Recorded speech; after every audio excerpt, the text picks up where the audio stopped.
영적인 일은 과시할 수 없는 것입니다. 세상 일은 자랑하고 스스로 부자라고 말한다고 해서 돈이 날아가거나 액수가 변하는 일은 없지만 영적인 일은 과시하는 즉시 사라집니다. 누구든지 자신이 강하다고 말할 때 그의 강함은 사라집니다. 모세의 얼굴에서 빛이 나는 것을 그 자신은 몰랐습니다.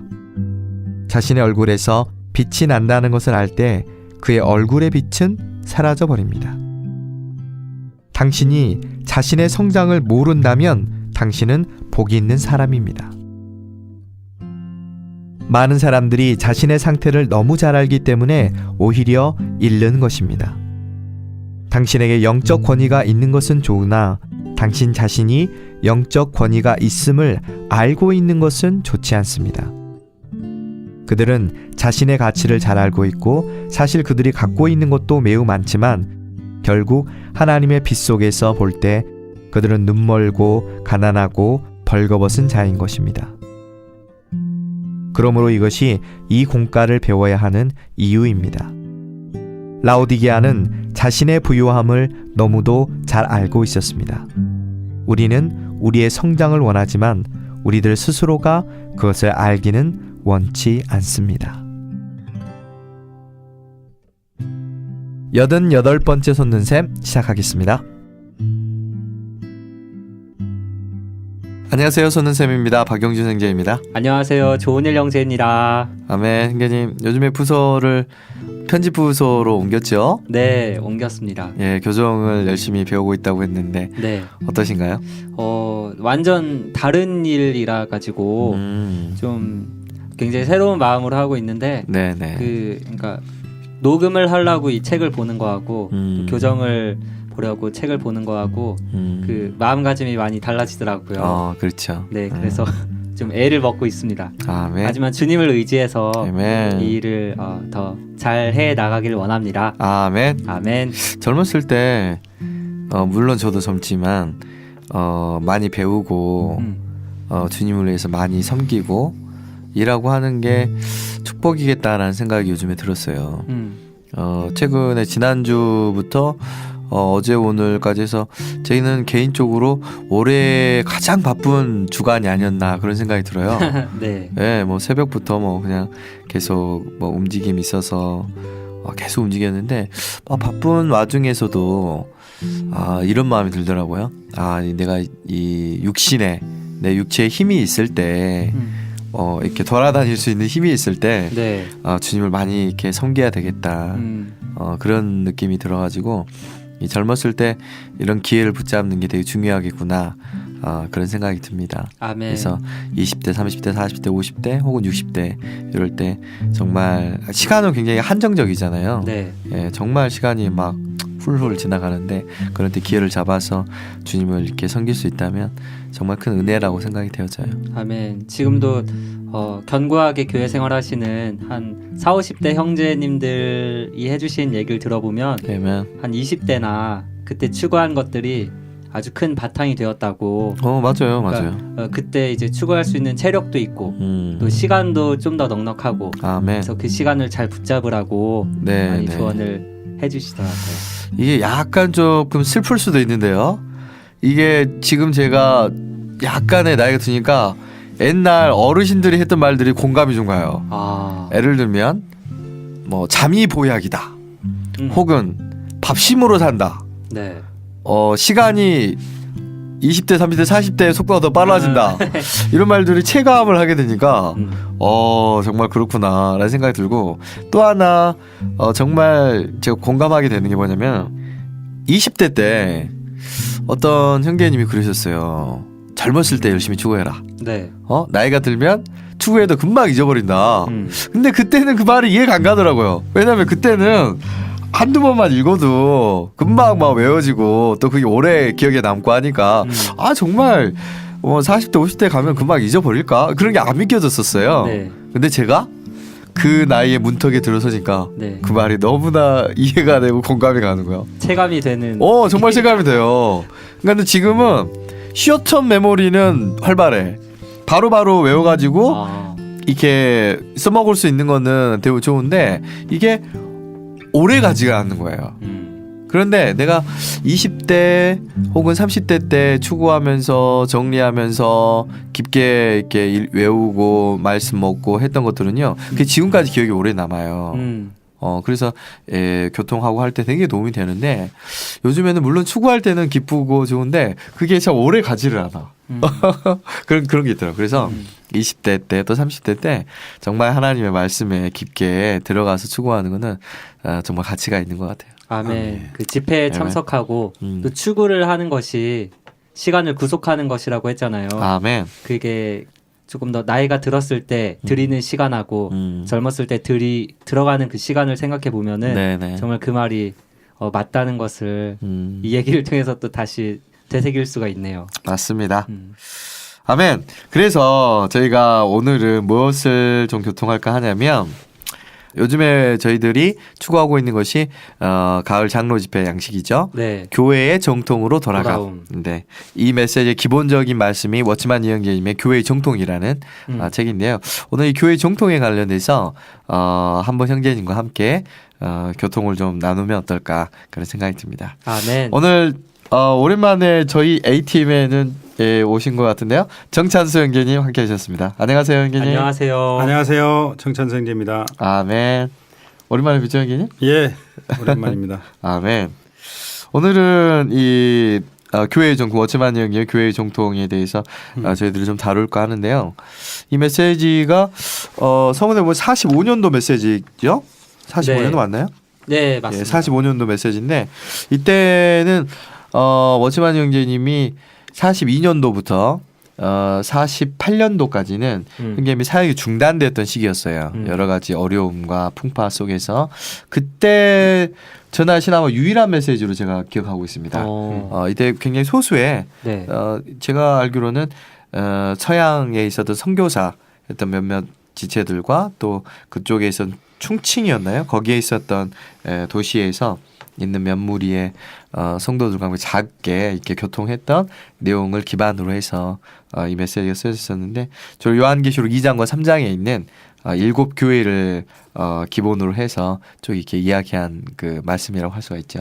네, 이 교회 정통, 정통이라는 말은 우리가 이제 흔히 정설이라고도 합니다. 정설. 예, 정설. 교회의 올바른 내용이죠. 아멘. 교회에 관해서 우리가 이제 많은 책들도 있지만 네. 특별히 이런 워치만 형제님의 교회 정통은 계시록에 있는 7교회를 근거로 해서 교회는 어떠해야 하며 아멘. 어떠한 길을 가야 하는지를 분명하게 제시해주고 있다고 볼 수 있습니다. 네. 그렇죠. 그래서 제가 이 책을 읽었던 게 교회 생활하면서 읽었던 책 중에 거의 첫 번째 아니면 두 번째 책이었던 것 같아요. 읽으면서 제 개인적으로 너무나 충격. 너무 뭔가 세상이 밝아진다는 느낌이랄까요? 시야가 조금 깨이는 느낌? 그러니까 한국에서만 살다가 외국에 한번 나갔을 때 이런 세상도 있구나 하는 것처럼 우물 안에 개구리에서 우물가 밖으로 나가가지고 뭔가 새로운 것을 본 그런 느낌이었어요. 그게 뭐냐면은 우리가 이제 학교에서도 세계사를 배울 때 약간은 교회사를 약간 다루기도 하는데 교회사와 관련 책이 되게 많이 있잖아요. 근데 그런 것들이 이제 일종의 주류적인 교회사라고 한다면 성경에도 사실은 교회사가 있거든요. 네. 그렇죠. 네. 그게 바로 계시록 2장과 3장의 7교회를 기준으로 해서 계속해서 교회가 어떻게 지금까지 나타나고 그 모습은 어떠한 모습이었고 또 우리가 그런 모습 중에서 나아가야 할 방향 어떤 방향인가를 말해주는 것이 이제 계시록 2장과 3장에 있는 7교회인데요. 그 7교회를 기반으로 해서 워치만 형제님이 교회사 전체를 이렇게 다루셨거든요. 네. 와, 그러니까 저한테는 너무나 신선하더라고요. 교회사를 볼 수 있다는 것이. 그전에는 교회사에 대해서 잘 몰랐었으니까요. 그런 면에서 이런 사람들이 주님의 역사에서 이런 역할을 하게 됐었구나 하는 면에서 굉장히 큰 도움을 받았던 기억이 납니다. 아멘. 예, 저는 이 책을 통해서 좀 새롭게 알게 된 게 하나님께서 사람에게 정하신 길이 있잖아요. 교회도 좀 마찬가지라는 그런 것을 보았거든요. 아멘. 형제님께서 이제 정통이란 말씀을 해주셨는데 정하신 네. 그러니까 올바르게 가야 할 음. 그러한 길이 있다는 것을 계시록 2장 3장을 통해서 볼 수가 있습니다. 아멘. 저는 처음에 좀 오해를 했던 게 이때는 교회가 7교회밖에 없었나 이 생각을 했는데 아시아에 있는 7교회죠. 네, 아시아에 있는 7교회고 또 모든 교회가 있지만 이 7교회를 통해서 나타난 어떤 것을 통해서 하나님께서 어떻게 해야 된다 이렇게 말씀하신다는 것을, 그러니까 이 7교회가 모든 교회들을 대표한다는 것을 또 보게 되었습니다. 아멘. 사실 워치만 형제님은 가장 사역에서 중점을 둔 것이 두 가지가 있었는데요. 네. 그래서 첫째는 생명이었고 두 번째는 건축이었습니다. 네, 네. 이것은 성경의 주제와 일치된다고도 할 수 있습니다. 네. 성경의 주제를 두 가지로 얘기한다면 하나는 생명과 건축입니다. 네. 특별히 건축은 교회를 말하고 생명은 그리스도를 말하죠. 아멘. 그렇기 때문에 성경의 주제가 그리스도와 교회라고 한다면 네. 워치만 형제님은 그 두 개의 중점에 있어서 가장 강조한 것이 이제 생명이었고, 여기 이제 교회 정통과 또 하나의 책이 있다면 이게 영광스러운 교회라는 책을 썼죠. 교회. 거룩하고 흠이 없어라. 예. 이 책에서도 동일하게 교회에 관해서 말하는데요. 특별히 이제 제가 간단하게 영광스러운 교회에서 말하는 것과 교회 정통에서 말하는 교회와의 차이점을 잠깐 말한다면, 영광스러운 교회에서 말하는 교회는 예표와 실제와 나타남과 완결을 말했습니다. 네. 그런데 특별히 교회 정통에서 교회를 말한 것은 과연 교회가 어떤 것이냐 라는 상태를 보았을 뿐 아니라 아멘. 어떠한 교회의 길을 가야 되는지에 아멘. 실제적인 우리의 교회의 생활을, 미래의 교회 생활을 어떻게 해야 하는가를 우리에게 분명히 그림으로 보여준다고 할 수 있죠. 네. 이 교회에 관한 이 내용이 계시록 끝에서 이렇게 말한다는 것은 사실상 계시록은 성경의 결론의 책이죠. 네, 네. 성경의 결론의 책에서 교회의 7방면을 이렇게 말한다는 것은 결국 주님이, 즉 하나님께서 가장 원하시는 것은 다른 것이 아니라 교회라는 것을 말해주고 있습니다. 아멘. 그런데 이제 특별히 요한을 통해서 이 계시록을 썼어요. 네.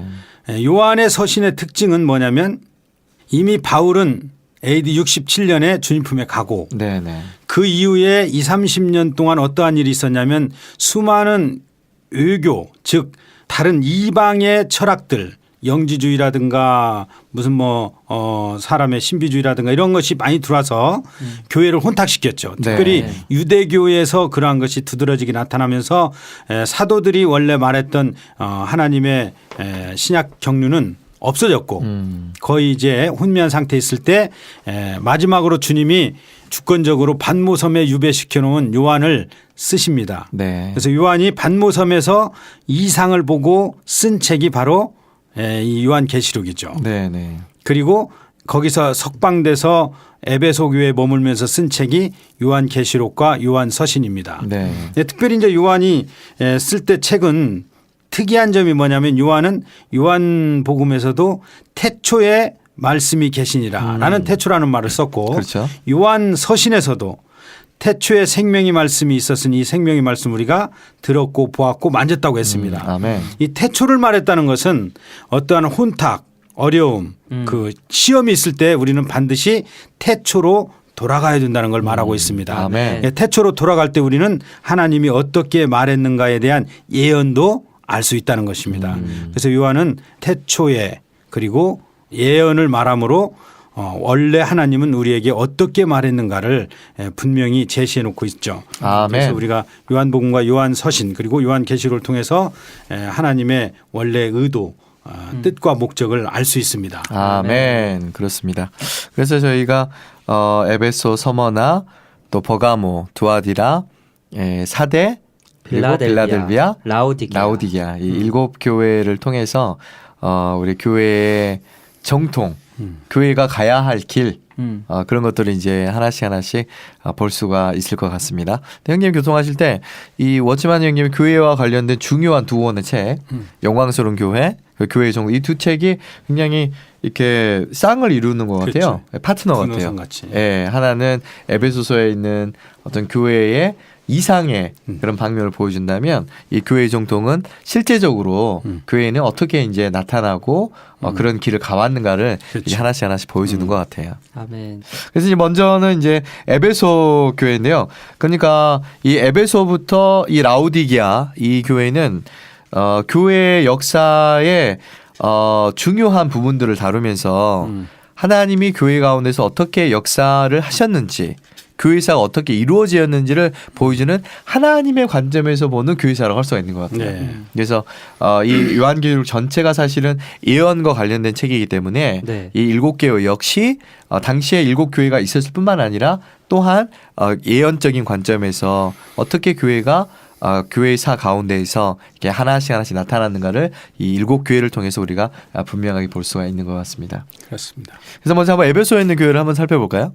에베소에 있는 교회는 이제 많은 그 성경 학자들이 말할 때 초대 교회 때의 끝 무렵에 있는 교회, 그러니까 1세기 후반에 있는 교회를 많이 말해요. 네. 그러니까 아마 사도들은 이제 거의 순교하고 네. 아마 요한은 남아 있었던 것 같아요. 요한은 남아 있었으면 거의 대부분의 사도들은 다 순교한 이후에 1세기 후반 무렵에 이제 교회를 말한다고 할 수가 있죠. 이 교회의 특징은 행위도 있고 수고도 있고 인내도 있고 다 좋았지만 네. 한 가지 주님이 책망하신 것이 무엇이었냐면은 처음 사랑을 네. 혹은 첫째 가는 사랑을 버렸다는 거예요. 그렇죠. 이게 이제 에베소 교회의 가장 큰 이 어려움이라고 이렇게 할 수가 있는데 에베소 교회에서의 그 처음 사랑 버린 부분은 실제적으로 1세기 후반에서 그렇게 정말 나타납니다. 네. 그것은 이 사도 요한이 그런 것을 경고를 했었죠. 예, 다른 가르침들이 이렇게 들어오면서 뭔가 열심을 내어서 행위는 되게 많았어요. 그때부터 교회는 정말 많이 확장이 됐었거든요. 네. 그에 반해서 주님을 첫째 가는 사랑으로 취하는 부분에 있어서는 많이 이렇게 점점 하락해가는 그런 분위기를 1세기 후반부터 사실은 볼 수가 있습니다. 맞습니다.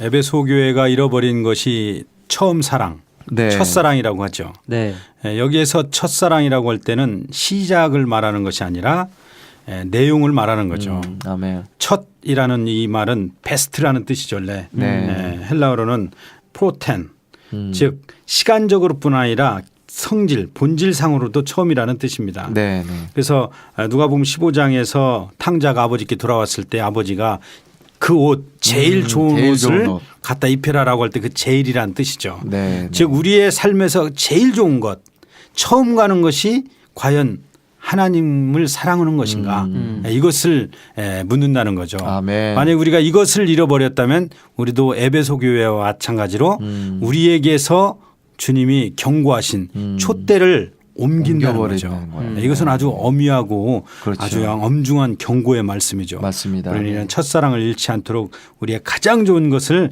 주님께 드릴 수 있도록 이러한 현실에서 깨어 있어야 할 필요가 있습니다. 아멘. 그렇습니다.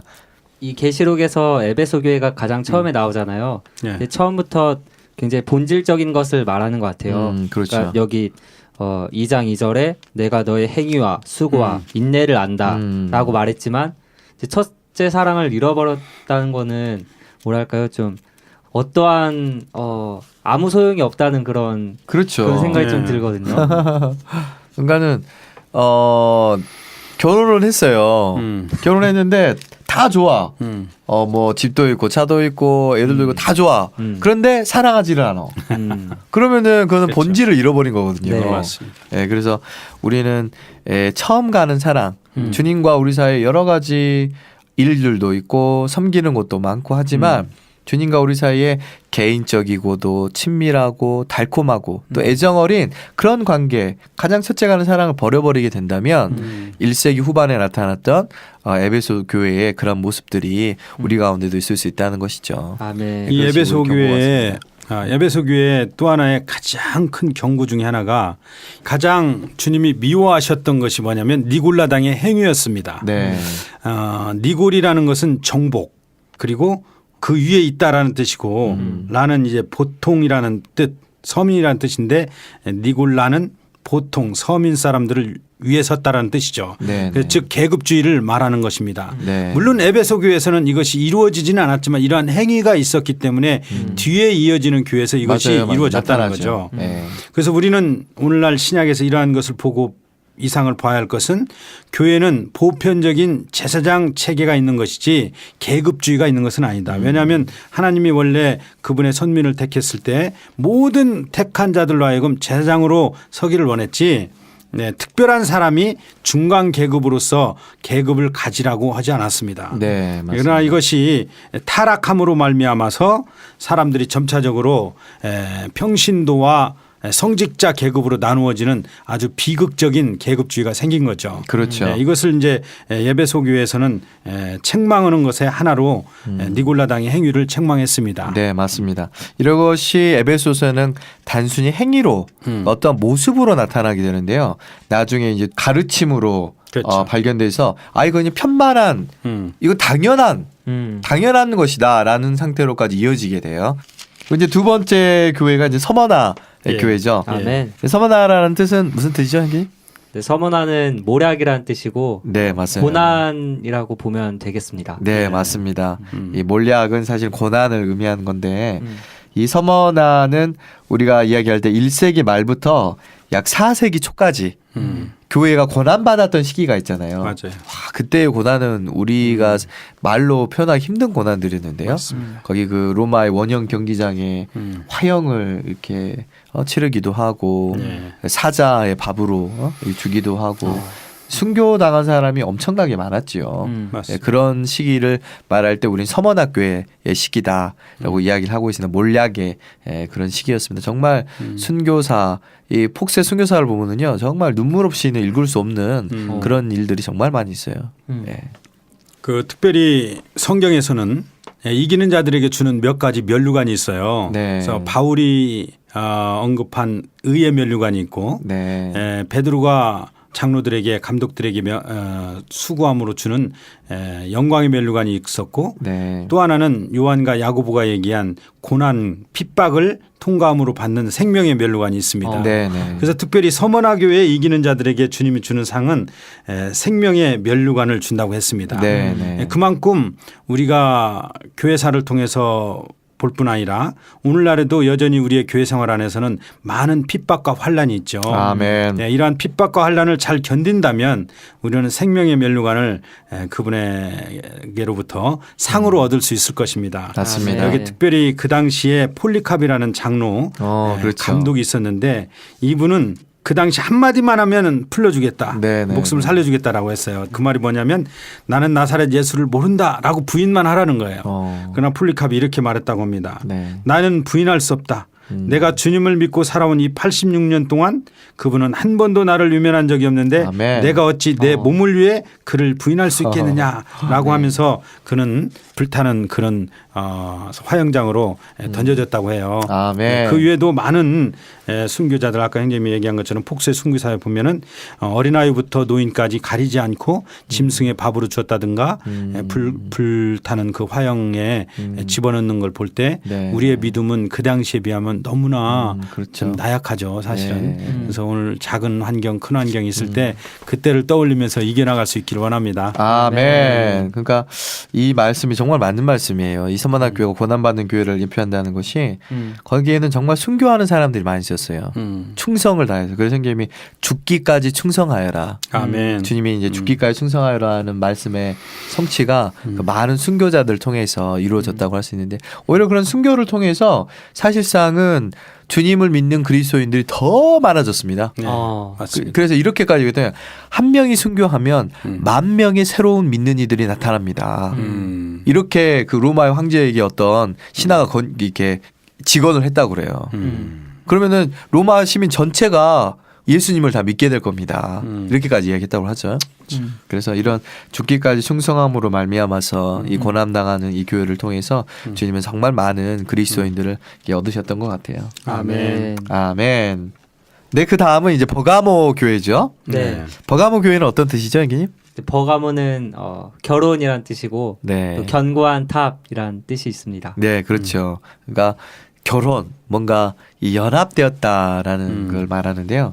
그래서 이제 버가모 교회 시대에는 우리가 이제 이야기할 때 4세기 이 초에서부터 6세기 말 그러니까 이 천주교가 태동하기 직전까지의 그런 교회를 말하는가. 사실은 버가모와 두아디라는 좀 이어져 있는 상황이죠. 맞습니다. 예, 그러니까 버가모가 교회가 이제 시작된 것에 대한 그 시기를 우리가 이야기할 때는 콘스탄티누스 대제가 그렇죠. 이제 로마를 이제 통일하면서 이제 마지막 전쟁 있잖아요. 예. 마지막 전쟁 때 꿈에서 이제 십자가를 봤다 그러죠. 그래서 깃발에다 십자가를 새겨가지고 이제 승리를 거두어서 로마를 통일하게 되는데 그것을 기억해서 이제 로마의 국교로 아예 기독교를 로마의 국교로 취하게 돼요. 아멘. 그게 이제 진짜 그 꿈속에서 십자가를 봤는지 보지 않았는지는 잘 모르겠지만 약간 정치적인 어떤 것도 있을 수 있다고 그래요. 왜냐하면 워낙 그리스도인들이 많았기 때문에 네. 그것을 포용하고 포함하기 위해서는 기독교를 국교로 취하는 것이 아무래도 나라 전체를 통치하기에는 더 편했기 때문에 취했다는 그런 설도 있는데 어쨌든 이게 기독교를 국교로 취하면서 교회는 급격하게 세상과 결혼하게 되는 그런 이 상태로 들어가게 됩니다. 맞습니다. 이제 하락의 상태로 점점 이게 들어가게 되는 것이죠. 네. 그러니까 그 전에는 핍박을 당해요. 그러니까 세상과 뭐 말하지 않아도 분리될 수밖에 없는 상황이 된 거예요. 네. 근데 이제 이게 기독교가 국교가 돼버려요. 그 심지어는 세금을 안 내도 돼. 이 장로나 이 감독들은 세금을 안 내도 되는 상황이 되고 모일 수 있는 장소도 제공하게 돼요. 심지어는 믿지 않는 사람들도 태어나면 바로 기독교에 들어가게 되는 거예요. 그러니까는 편해지게 된 거죠. 네. 아멘. 예, 편해지게 되고 뭔가 세상과 이렇게 연합될 수 있는 그런 통로가 확 열려지게 되니까 네. 사실상 교회는 세상과 분리되어 있는 것이잖아요. 아멘. 물론 그 안에 살지만 우리는 그러한 영향에서부터 벗어나 있는 사람인데 이게 완전히 연합되어진 시기에 들어가게 되면서 교회는 급격하게 이 세상과 연합되는 그런 하락의 길을 걷게 되는 것을 볼 수가 있습니다. 아멘. 아멘. 그 당시에는 좀 좋았을 수도 있겠다는 생각이 들어요. 네. 뭔가 그렇죠. 네. 교회가 인정받았다고 생각할 수도 있을 테고 그렇죠, 그렇죠. 뭔가 좀 환영받는다는 느낌이 있을 수도 있을 테고 네. 근데 이런 것들이 이제 하락을 가져왔다는 거는 맞아요. 예. 형님이 아까 콘스탄틴 대제의 말씀을 하셨는데 사실 콘스탄틴 대제의 이러한 한 번의 그 결정으로 인해서 교회는 더 이상 분별된 교회가 아니라 세상과 혼합되고 네. 심지어 결혼이라는 말은 아멘. 섞였다는 거죠. 네. 아멘. 네. 세상과 섞이게 되면 교회는 이제 더 이상 영적인 것은 없게 됩니다. 네, 맞습니다. 뭔가 실행이 있게 되고 방법이 있게 되고 방식이 있게 되죠. 그런데 이제 그때 당시는 주로 어떠한 실행이 있었냐면 누구든지 와서 침례를 받으면 그리고 나는 그리스도인이라고 말만 하면 영적인 인식과는 관계없이 옷을 한 벌씩 네, 줬나? 맞아요. 그리고 돈도 줬습니다. 네, 네. 그런 것은 하나의 완전한 세상적인 방법이었죠. 네, 네. 하나님은 믿음으로 그분을 받아들이는 것이지 어떤 물질로 받아들이는 것이 아니었거든요. 네, 네. 그만큼 이제 세상적인 그 세상화, 세속화 됐다는 거죠. 네. 이것이 이제 하나의 영적인 간음입니다. 네, 네, 맞습니다. 그런데 이것은 어디에서부터 이것이 근원이 시작됐냐면 사실상 민수기에서 발람의 교훈으로부터 시작된 겁니다. 아멘. 아멘. 네, 발람은 철저하게 물질에 빠져서 네. 발락이 주는 물질에 의해서 유혹을 받아서 이스라엘 백성들을 저주하기 위해서 나갔죠. 아멘. 그러나 그것이 하나님에 의해서 저지당했다 할지라도 이미 돈을 받아놨기 때문에 발람은 뭔가 해야 했어요. 네, 그것이 네. 뭐냐면 간음을 모압 여인과 맺게 한 거죠. 이러한 간교한 방법을 써서 하나님이 가장 싫어하는 두 가지 우상 숭배와 간음을 이스라엘 백성들에게 하게 했다는 거죠. 아멘. 이것이 하나의 근원이었다면 이 그 버가모 교회에서 나타난 것이 바로 물질로 인해서 사람들을 현혹했다는 거죠. 더 이상 영적인 믿음과는 관계없이 그러므로 인해서 이제 교회는 이러한 어떤 내적인 믿음으로 인해서 영적인 풍성과 생명의 어떤 가르침보다는 다만 물질로 인해서 사람들이 점유되고 그리고 어떠한 그 특별한 영적인 일은 특별한 사람들만이 할 수 있도록 아멘. 성직자 계급을 이제 우리가 에베소 교회에 있었던 이러한 그 니골라당의 교훈이 바로 버가모 교회에서는 가르침으로 들어옵니다. 네, 맞습니다. 그래서 결국 여기에서 행위만 있었던 것이 니골라당의 교훈이 들어오면서 실제적으로 완벽하게 거기에 정착을 하게 되는 거죠. 네네. 그래서 영적인 것은 특별한 사람들만이 하게 되는 거예요. 그래서 결국 여기서부터 이제 특수 계급이 생기면서 이게 바로 두아디라로 연결되는 시초가 되는 거죠. 네, 맞습니다. 맞습니다. 네, 오늘은 버가모 교회까지 저희들이 간단하게 다루고요. 다음 시간에 나머지 4개의 교회인 두아디라, 사대, 빌라델비아, 라우디게아 교회를 다루면서 교회 역사를 조금 더 깊이 있게 보도록 하겠습니다. 그래서 네. 이번에 저희들 장로 양식인 교회 정통으로 돌아감 이런 메시지들에서 우리 정말 더 많은 도움을 얻었으면 좋겠습니다. 아멘. 네, 그럼 다음 시간에 또 뵙도록 하겠습니다. 네, 알겠습니다. 감사합니다. 감사합니다. 아멘. 네, 오늘은 저희가 교회 정통에서 처음 세 교회 에베소, 서머나, 버가모 교회를 다루었습니다. 네. 저희들이 이제 다음 시간에는 두아디라, 또 사대, 빌라델비아, 라우디게아 이 4개의 교회가 굉장히 중요한 위치를 다루고 있죠. 왜냐하면 요즘에 나와서 보이게 되는 교회의 여러 방면들을 우리에게 제시하기 때문인데요. 이런 방면을 통해서 우리가 교회의 정통, 우리가 교회가 나아가야 할 길 이런 부분을 더 볼 수 있으면 좋겠습니다. 아멘. 계시록에 있는 이 교회들의 모습을 통해서 네, 우리들도 교회잖아요. 그렇죠. 네, 우리들은 또 어떠해야 하는지 아멘. 그런 것을 또 점검받을 수 있는 시간이 되었으면 좋겠고 네. 또 주님께서 더 빛을 보여주시기를 네, 네. 구하는 마음이 있습니다. 아멘. 그게 굉장히 중요하죠. 왜냐하면은 역사는 되풀이 되거든요. 아, 그래서 그렇죠. 과거의 역사를 통해서 우리가 점검받고 또 앞으로 나아가야 할 길을 볼 수 있다면 교회 생활 굉장히 보장받을 수 있는 그런 도움을 얻을 수 있다고 느껴집니다. 아멘. 아멘. 그러면 한 주간 또 평안하시고요. 저희들은 다다음 주에 다시 인사드리도록 하겠습니다. 감사합니다. 감사합니다.